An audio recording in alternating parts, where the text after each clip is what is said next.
율법의 역할은 유익합니다. 이런 제목의 말씀 함께 나누며 은혜 받기 원합니다. 저는 운전면허를 취득하고 승합차로 첫 운전을 하게 됐는데, 당시의 도로교통법은 안쪽 차선에는 승합차를 달리지 못하도록 그렇게 규제하고 있었습니다. 좌회전도 해야 되고, 안쪽 차선으로 들어갔다가 실력이 없어서 바깥 차선으로 나가지 못하면 금세 단속의 대상이 되어 범칙금을 냈던 적이 있습니다. 코로나 사태가 진행되면서 관계 당국의 여러 가지 제약들, 10%, 20%, 저녁 6시, 4인 이상, 6인 이하, 이런 여러 가지 규제들로 인해서 많은 곤란을 겪습니다. 이런 법의 시행을 이제 해결해 달라고 자영업자들이 시위를 합니다. 복음서를 보면 법에 굉장히 익숙하고 법대로 사는 사람들이 바리새인들이었는데, 그들이 예수님을 가장 많이 괴롭혔어요. 그래서 율법 그러면 부정적인 생각이 들죠. 율법주의 쪽으로 우리가 생각을 하게 됩니다. 예수를 믿으면 율법은 이제 폐하여졌고 우리가 좀 자유롭게 되었다. 그래서 율법은 관심을 기울일 필요도 없다. 이제 그런 생각을 하다 보니까, 안 그래도 법에 대해서 부정적인데 율법에 대한 생각이 마음이 닫혀서 이 율법이 어떤 기능을 하고 우리에게 어떤 의미가 있는지 제대로 정리도 못한 채 그냥 외면에 가까운 그런 시선을 우리가 갖고 있다고 해도 틀리지 않습니다. 율법을 무조건 통제하는 것으로 부정적으로 보기 때문입니다. 그러나 로마서 7장에 보면 이로 보건대 율법은 거룩하고 계명도 거룩하고 의로우며 선하도다, 그렇게 기록되어 있습니다. 율법을 주신 분이 하나님이시기 때문에 율법도 그 속에 거룩하고 의롭고 선한 특징을 갖고 있다, 그런 말씀입니다. 오늘은 이 율법이 유익할 수 있다, 이런 관점에서 믿음의 우월성과 연결해서 말씀을 드리고자 합니다. 율법도 또 믿음의 언약도 다 약속이거든요. 그래서 15절 16절에서는 사람도 약속을 지키는데 하나님이 약속을 지키지 않겠는가? 하나님도 약속하셨으니까 지킨다, 이제 이런 대원칙을 먼저 사도는 설명을 합니다. 고대 근동의 아시아 사람들은 여러 가지 방법으로 약속을 하는데, 음식을 함께 먹는 것도 평화로운 관계를 여는 것이다, 이런 약속 속에 들어있어요. 그래서 우리가 밥 한 번 먹자 하는데, 단순히 밥의 의미가 있는 것이 아니고 아시아 사람들은 밥을 먹으면서 그 사람과 평화로운 관계로 잘 지낸다, 일종의 약속을 하는 것이죠. 환도뼈에 손을 얹으면 그 언약이 그 자손에게도 이어진다는 뜻이 있습니다. 생명의 언약은 짐승을 쪼개서 갈라놓고 그 사이로 지나가는 거죠. 언약을 파기하면 몸이 쪼개어지듯이 서로 간에 생명이 끊어진다, 이것을 상징하는 계약을 체결하는 것입니다. 따라서 성경에 보면 언약을 세운다, 이 말을 직역을 하면 언약을 쪼갠다, 이렇게 표현을 합니다. 15절에 사람의 언약이라도 정한 후에는 아무도 폐하거나 더하거나 하지 못하느니라. 18절에 유업이라는 말과 연결시켜 보면 이 언약은 사람의 유언에 가까운 약속이다, 이렇게 볼 수가 있어요. 로마 시대에도 살아서 한 그 유언은 고치는 게 가능하지만 당사자가 죽으면 그러면 그 유언은 절대로 변개하지 못했습니다. 사람도 한 말에 대해서 책임을 진다고 한다면 하나님께서 약속하신 것에 대해서 이것을 엄격하게 하시지 않겠는가, 그렇게 오늘 말씀은 가르치고 있습니다. 하나님은 어떤 약속을 하셨습니까? 먼저 창세기 12장 3절 말씀에 땅의 모든 족속이 너로 말미암아 복을 얻을 것이라 약속하셨습니다. 그 복을 주시기 위한 방법은 하늘의 물결처럼 많은 자손을 주시겠다는 하나님의 약속을 아브라함이 그대로 받은 15장 6절에 있죠. 창세기 15장 6절, 아브라함이 여호와를 믿으니 여호와께서 이를 그의 의로 여기시고, 믿음으로 말미암아 복을 받되 모든 이방인까지도 복을 받도록 하시겠다는 하나님의 1차적인 약속이 있었습니다. 그런데 그 약속을 하실 때 아브라함 한 가문을 향해서만 한 말씀이 아니죠. 16절 아브라함과 그 자손에게 하셨다고 했는데 그 의미는 창세기에 잘 나타나 있습니다. 창세기 13장 15절 보이는 땅을 내가 너와 내 자손에게 주겠다. 그 땅이 영원히 이르리라. 내가 너와 내 후손에게 내가 거류하는 이 땅 곧 가나안 온 땅을 주어 영원한 기업이 되게 하겠다. 나는 그들의 하나님이 되겠다고 말씀하셨는데 여기서 자손, 후손으로 번역된 단어는 복수가 아니고 단수예요. 70인경에는 스페르마신이라는 복수를 쓰지 않고 스페르마라는 자손인 단수를 썼는데 이 단어는 씨로 번역이 되는 단어입니다. 바울은 이 사실을 주목하면서 이 씨는 한 사람 그리스도이시다. 그리스도를 통해서 아브라함의 언약을 모든 민족에게 이루시는 것이 하나님의 계획이다. 이것이 약속의 큰 그림이라고 15절 16절에 먼저 말씀한 다음에 17절부터 이제 율법이 그러면 또 다른 약속인 율법이 어떤 성격을 갖고 있는가, 어떤 역할을 하는가, 그것을 설명을 해주고 있습니다. 먼저 율법의 성격은 아브라함의 언약, 이 믿음 언약과 충돌하지는 않는다 하는 것입니다. 이것이 첫 번째 특징입니다. 17절입니다. 하나님께서 이미 정하신 언약을 430년 후에 생긴 율법이 폐기하지 못하고 그 약속을 헛되게 하지 못하리라. 여러분, 이승만 대통령 시대에 만드는 법을 최근에 고치면 수십 년 전에 만든 법 때문에 최근의 법이 영향을 받지 않습니다. 오히려 상충될 때는 최근의 법을 항상 우선으로 합니다. 그런데 하나님의 법은 놀랍게도 아브라함에게 430년 전에 주셨음에도 불구하고 후에 주신 모세의 율법이 아브라함의 그 언약의 법을 폐기하거나 헛되게 하지 못한다. 그렇게 말하고 있습니다. 언약은 두 가지죠. 하나는 아브라함과의 언약, 믿음의 언약이고 하나는 모세와의 언약, 행위의 언약인 율법을 말합니다. 자, 믿음의 언약은 하나님이 내가 하겠다, 내가 한다, 주체가 하나님이 되시는 거예요. 하나님이 하시니까 우리는 바라보고 믿으면 되는 거예요. 이것이 믿음의 언약의 특징이에요. 두 번째, 율법의 언약, 이것은 너희가 하라, 너희가 하지 말라, 이런 형태로 주어졌습니다. 안식일을 기억하여 거룩히 지키라. 이거는 하나님 백성이 할 일이죠. 하나님께서 자기 백성에게 할 일을 주신 것입니다. 그런데 모세에게 율법을 주시기 전 430년 전에 아브라함에게 믿음의 언약을 주었는데 모세의 언약은 훨씬 더 뒤에 나온 것이지만 앞에 있는 언약을 폐기하지 않는다. 이것이 중요한 바울의 논지입니다. 바울은 말합니다. 유언도 변경하지 못하는데 430년 전에 준 언약이라고 해서 그것을 하나님이 변개하시고 폐기하시겠는가? 그 효력이 없어지겠는가? 믿음의 언약이 효력이 없어지겠는가? 이렇게 묻는 것입니다. 믿음의 언약을 계속 적용하고 완성하기 때문에 예수님이 오셔서 모두가 믿음으로 말미암는 의를 얻게 되었다, 그런 말이에요. 그러나 유대에서 온 거짓 교사들은 아브라함이 위대한 이유는 그가 율법을 지켰기 때문이다. 율법은 430년 후에 오는 것이지만 그가 그 법을 미리 알았다. 그리고 미리 지켰다. 그래서 그의 위대함은 자식까지라도 바칠 수 있는 그 순종에 있다. 그의 행위에 있다. 이렇게 가르쳤어요. 그래서 바울의 의견과 충돌되는 거예요.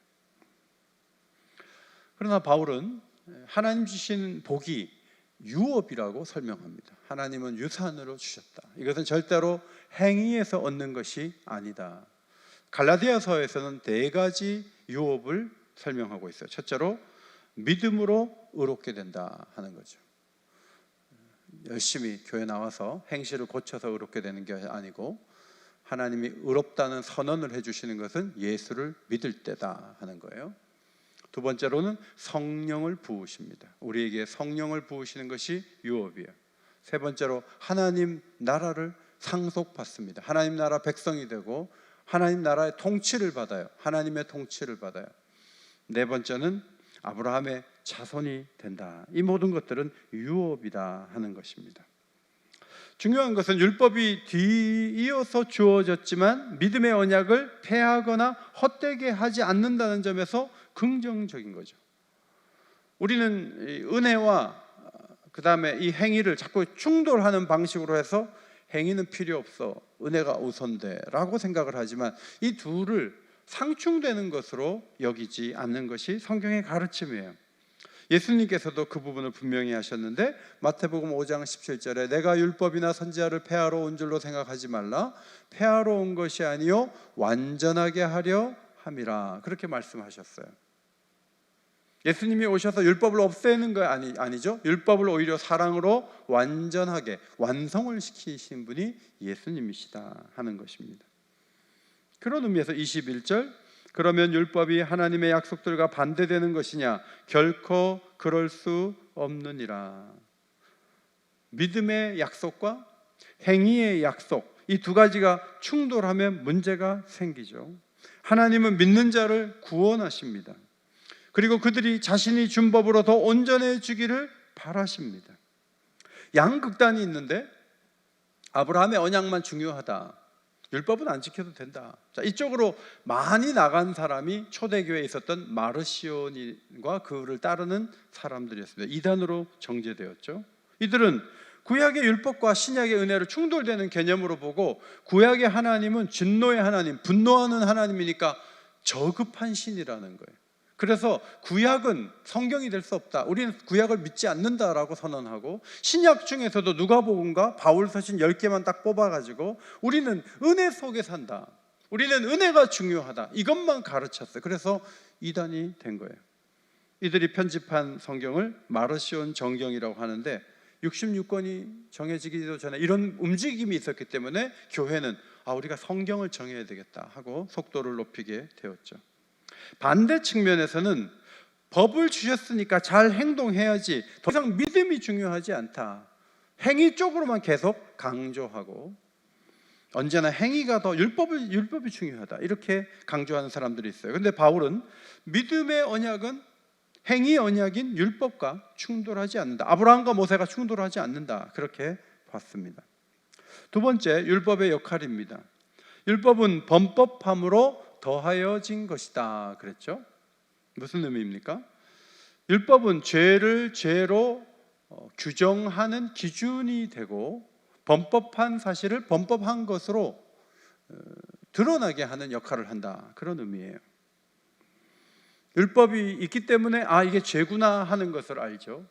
법에 명시되어 있지 않으면 지금도 범법한 것 같은데 잡아다 가둘 수가 없어요. 법이 규정한 것에 따라서 범죄한 사실을 인지하고 또 정죄할 수 있게 되는 것입니다.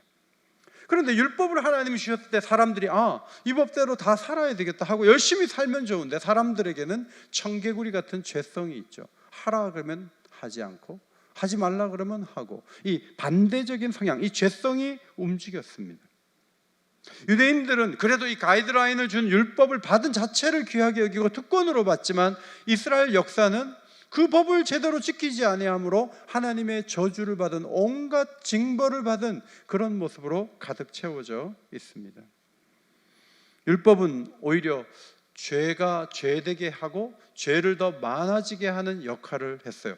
율법을 주셨을 때 죄를 해결하고 치유하는 그런 기능은 율법에는 없었습니다. 모든 악을 적나라하게 드러내고 폭로하는 기능을 율법이 하게 된 것입니다. 사람들이 율법을 보면서 죄의 세력까지도 극복해야 했지만 사람들은 오히려 연약하여서 하지 말라는 일에 더 관심을 기울이고 그쪽으로 가게 되었습니다. 그래서 율법이 온 다음에 절망이 더 커졌어요. 많은 조항을 만들수록 사람들이 더 힘들어졌어요.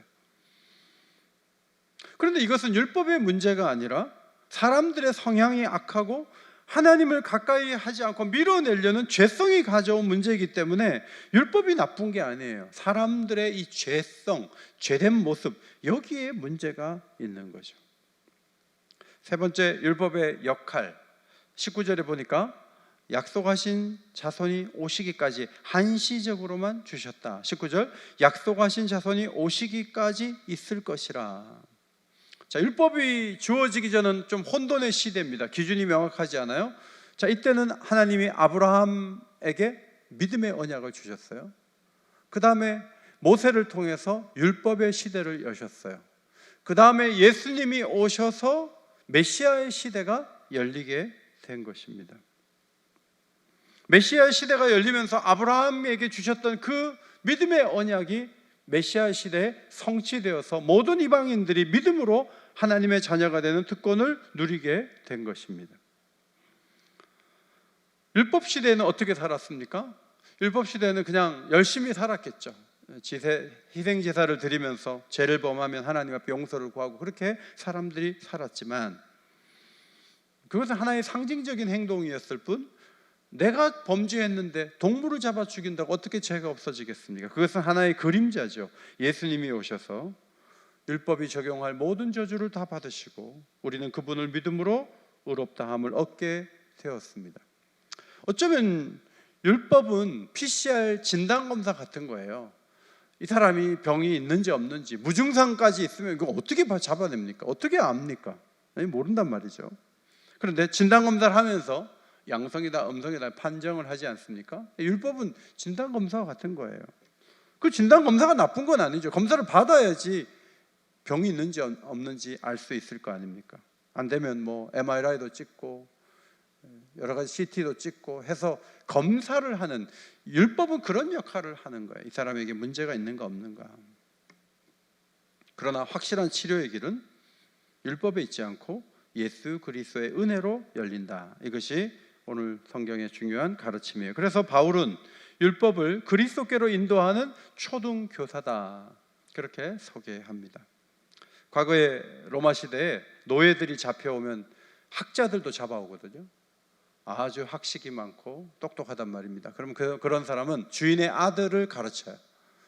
학교에 데려다주고 데려오기도 하고 깡패로부터 보호도 하고, 그래서 길잡이 역할을 초등교사에게 하는 거죠. 근데 이 초등교사는 애정이 없어요. 노예로 잡혀왔는데 무슨 기쁨이 있겠습니까? 그래서 올바르게 키우려고만 하고 똑바로 걸어가라고만 얘기하고 숙제했느냐고 점검하고 하되 그 속에 애정이 없는 거예요. 그러다 보니까 딱딱하고 감정을 누르고 기다려주지 않고 때로는 매를 댈 수 있게도 하기 때문에 때로는 매를 대면서 아주 기분 나쁘게 하는 거죠. 율법은 절망적인 상황을 자꾸 만들어내고 우리에게 자꾸 죄를 지적을 하는 거예요. 그래서 우리는 절망 가운데 자꾸 처하게 되면서 사람의 힘으로 할 수 없구나, 믿음으로 구원을 받을 수 있겠구나 하고 하나님께서 주신 이 믿음의 언약을 오히려 율법으로 인해서 더 소망하게 되었다, 그런 말이에요. 그런 의미에서 율법이 긍정적입니다. 25절입니다. 믿음이 온 후로는 우리가 초등교사 아래에 있지 아니하도다. 이제 새 시대가 열렸어요. 그래서 하나님이 하라고 한 법을 다 지켜서 하나님 마음에 드는 것이 아니라, 하나님은 일단 우리를 무조건 안아주시고 품어주신다는 선에서 시작을 하면서 우리에게 정말 중요한 것은 믿음이고 또 성령이에요. 믿음을 갖고 성령의 도움을 받아서 성령의 인도를 따라서 말씀을 해석하고, 그래서 하나님 원하는 길로 걸어가는 것이죠. 율법의 중요한 도축은 하나님 사랑과 이웃 사랑인데, 그 사랑을 복음 안에서 적극적으로 이루어지도록 하나님께서 도와주세요. 이 일을 위해서 예수님을 보내주셨고, 그리고 성령을 우리에게 부어주신 것입니다. 말씀을 정리합니다. 첫째로 법이 필요하다는 생각, 법을 자꾸 통제하려고 한다, 법이 있어서 귀찮다, 왜 법이 있느냐, 난 법 없으면 법 없어도 산다, 뭐 이런 생각을 하는 분들이 있어요.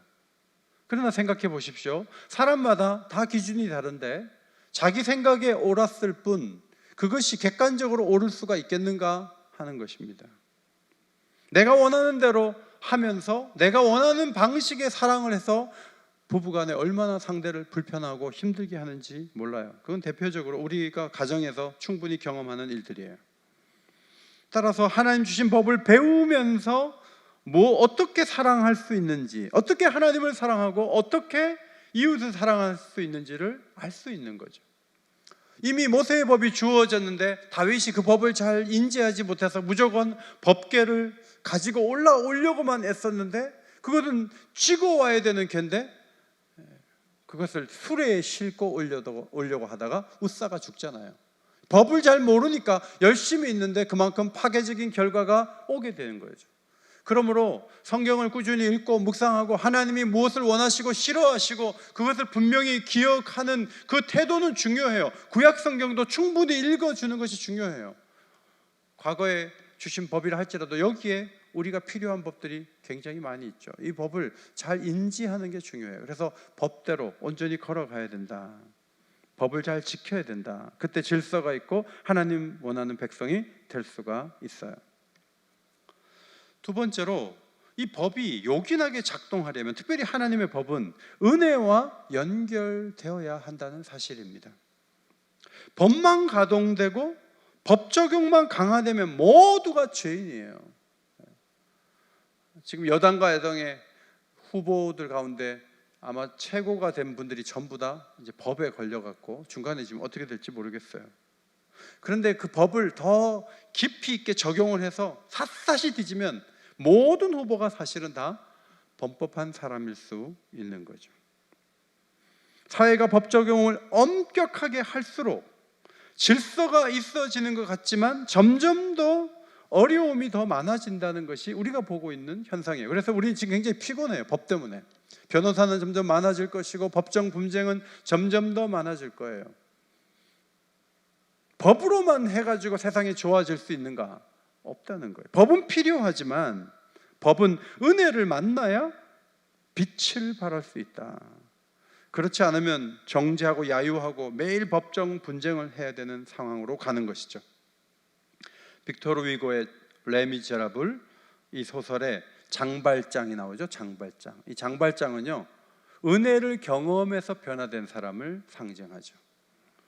빵을 훔치다가 5년형을 받고 또 탈옥하다가 또 걸려가지고 어떻게 됩니까? 19년을 살고 나오죠. 아무도 이 전과자를 받아주지 않아요. 한 주교가 집에서 이 사람을 맞이해 줬는데 놀랍게도 밤에 은식기를 가지고 도망을 치죠. 그가 다시 잡혀서 주교 앞에 왔을 때 주교가 말해요. 아니 촛대는 왜 안 갖고 갔냐고. 이거 내가 준 거라고 해서 자유인이 되는데 그 은혜를 경험하면서 이 사람이 변하죠. 그래서 그는 선행을 이어가다가 그 도시의 시장이 됩니다. 반대편에 있는 사람이 누굽니까? 자베르 경감이죠. 이 사람은 법대로 사는 사람이에요. 법을 엄격하게 적용해야지 된다. 법을 어기면 전부 감옥 보내야 된다. 그런 사고방식을 갖고 있는 사람이에요. 그래서 웬만한 사람도 다 의심합니다. 그리고 웬만하면 다 잡아다 넣습니다. 이 사람의 마음속에는 엄격한 법 집행으로 세상은 공의로워질 수 있다. 그렇게 생각을 하죠. 그런데 가혹하고 탄식이 이어지죠. 혁명이 일어나고 자베르 경감이 숨어 있다가 시위대에게 붙잡혀가지고 죽게 생겼는데 장발장이 배려해줘서 살아요. 목숨을 건져요. 근데 어떻게 됩니까? 극단적인 선택을 하죠. 왜냐하면 은혜와 배려와 사랑으로 세상이 돌아간다는 것을 모르고 법으로만 하는 사람은 그것을 수용할 수가 없는 거예요. 자기 가치체계가 무너지기 때문에 견딜 수가 없는 거죠. 세상이 바뀌려면 은혜가 임해야지 된다 하는 것입니다. 세 번째, 법을 자발적으로 지키도록 도우시는 성령이 우리에게 오셨다는 것을 기억해야 합니다. 성령은 먼저 이 법이 우리를 위한 것이다 라고 인지시켜 주십니다. 자, 커브길에서 30km로 달리라는 것은 전복사고나 충돌사고를 면하도록 하기 위해서 천천히 가라는 거예요. 자기를 위한 거예요. 그런데 아니 이런 차를 가지고 여기다 30km를 가? 말도 안 돼. 아무도 안 보는데 60km씩 막 달려. 그러다가 부딪히는 거예요. 성령은 여러 이 법들이 우리 자신을 사랑하셔서 주신 법이다 하는 것을 인지하게 만드십니다. 그래서 이 법에 대한 우호적인 태도를 갖게 하세요. 자, 알면서도 잘 행하지 못할 때 성령이 능력을 주셔서 행하게 하시죠. 그래서 로마서 8장 4절, 육신을 따르지 않고 영을 따라 행하는 우리에게 율법의 요구가 이루어지게 하려 하심이니라. 그 일이 가능하도록 만드셨다 하는 것입니다. 이 부분을 설명하면서 윌버포스가 떠올랐는데 19세기 말 국회의원이었습니다. 영국의 국회의원인데 윌버포스가 있었을 때 18세기 말에 세계 최고의 해군과 상선을 갖고 있던 영국이 아프리카 흑인을 북미 대륙으로 이렇게 수송을 했는데 항해 도중에 25%의 흑인이 사망할 정도로 환경이 좋지 않았습니다. 그러나 영국은 150년 동안 200만 명을 수송을 했어요. 그 노예를 잡아다가 파는 그 규모가 국가 경제의 3분의 1을 차지할 정도였습니다. 미국이 국방사업, 방위산업이 굉장히 큰 만큼 대영 제국 경제에서 이 노예를 갖다 파는 것은 매우 중요한 비중을 차지했습니다. 이 노예 제도의 지지자들이 누굽니까? 막강한 상인들, 넬슨 제독 같은 사람들, 귀족들, 왕족들, 이런 기득권층이 전부 노예 제도를 지지하고 거기서 이득을 얻고 있었어요. 그 어떤 반대도 다 매국노가 되는 거예요. 근데 윌버포스가 국회에서 150번이나 이 문제를 다루었다 그래요. 그리고 불같이 노예 제도 폐지를 주장했어요. 기독교 국가를 자처하는 영국이 황금의 눈이 멀어서 노예 제도를 갖고 있다니, 이런 악행을 저지르고도 오래 살아남은 제국이 역사상 찾아볼 수 있습니까? 이렇게 도전을 했습니다. 1833년 7월 27일 윌버포스가 법안을 내놓은 지 20년 만에 영국 국회는 노예 제도를 폐지하는 법안을 통과시켰습니다. 여러분, 윌버포스가 일에만 집중한 것 같지만 사실 그렇지 않습니다. 그가 법안을 통과시킨 여러 가지를 보니까 복권, 서민들의 피를 빨아먹는 복권을 폐지하고요, 복권 시스템을 폐지하고, 병원을 정부 예산으로 설립해서 무상으로 가난한 사람들 치료받게 하고, 과다한 노동 시간을 제한하고, 어린이 노동 보호법을 통과시키는데 윌버포스가 앞장섰어요. 그리고 어린 가난한 아이들이 학교에서 배울 수 있도록 해서 문명퇴치하는 데도 힘을 기울이고, 그냥 잡아다 가두는 게 능사가 아니고 벌보다는 갱생에 초점을 두고, 또 호화로운 파티에 가는 기부인들에게 복음을 전해서 이들의 여가 시간이 그냥 파티만 즐기는 것이 아니라 봉사활동을 할 수 있도록 그렇게 도움을 주었습니다. 윌버포스 영향으로 국회의원 중에 3분의 1이 복음주의 기독교인이 되었어요. 제가 이렇게 길게 소개하는 이유는 커플랜드가 윌버포스에 대한 평가한 이야기 때문입니다. 윌버포스의 도덕적 표준은 자신이 만든 규칙이 아니었다. 자기 편에서 만든 의식적 결단이 아니라 하나의 계시가 그에게 임한 것이고, 그는 그 빛 속에서 살았다. 또한 그는 언제든지 어느 누구에게나 똑같은 소명이, 똑같은 결과를 가져올 수 있다고 믿었다. 그냥 자기 확신에 따라서 이걸 계속 하려고 했던 게 아니고, 하나님의 말씀이 그에게 임해서 그 말씀을 따라 살려고 하는 과정에서 영국의 많은 악습들을 고치는 그러한 일들을 이루었다, 그런 말이에요. 감동이 되는 것은 이분이 정치인이지만 하루 2시간을 말씀과 기도에 매달렸다는 거예요. 평생.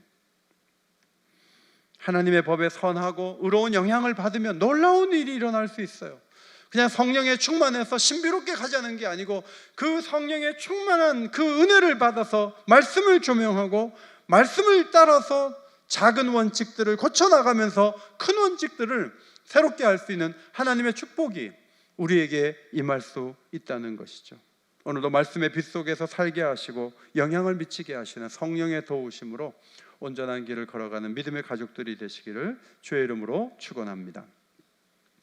하나님 아버지, 믿음으로 사는 도를 아브라함을 통해 주시고 모세를 통해서 어떻게 살아야 될지를 가르쳐 주시는 행위의 언약, 율법을 주셨습니다. 이 두 가지가 충돌하는 것이 아니라 그리스도 안에서 완성되었고 성령의 도우심을 받을 때 오히려 율법을 행함으로 사랑을 완성할 수 있음을 가르쳐 주셨습니다. 이 말씀 속에 담겨있는 하나님의 뜻을 잘 이루어갈 수 있는 믿음의 가족들이 다 되게 하여 주시옵소서. 간구하오며 예수님 이름으로 기도하옵나이다. 아멘.